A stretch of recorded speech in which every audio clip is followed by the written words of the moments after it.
শহরের এক কোণে থাকতো আরিফ।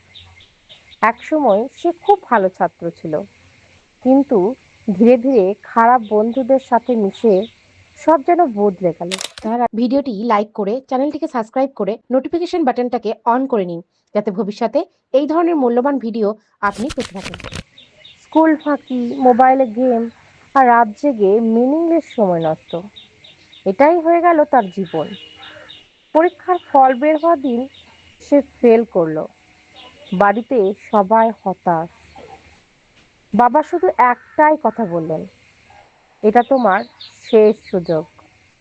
এই কথাটা আরিফকে নাড়িয়ে দিল।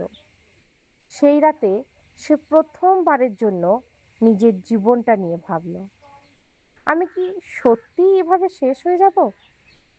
পরের দিন থেকেই সে সব বদলাতে শুরু করলো।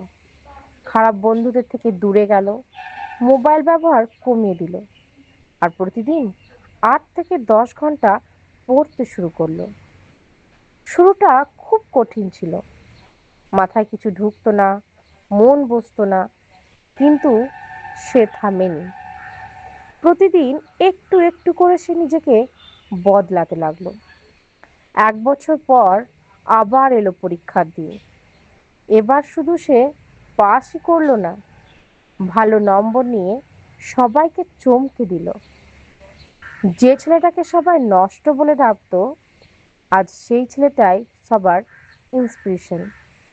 ফলাফল নিয়ে বাড়ি ফেরার সময় তার বাবার চোখে জল ছিল, কিন্তু সেটা দুঃখের না, গর্বের। মোরাল অফ দ্য স্টোরি: জীবন সবসময় দ্বিতীয় সুযোগ দেয় না, কিন্তু তুমি চাইলে একটা সুযোগকেই ইতিহাস বানাতে পারো।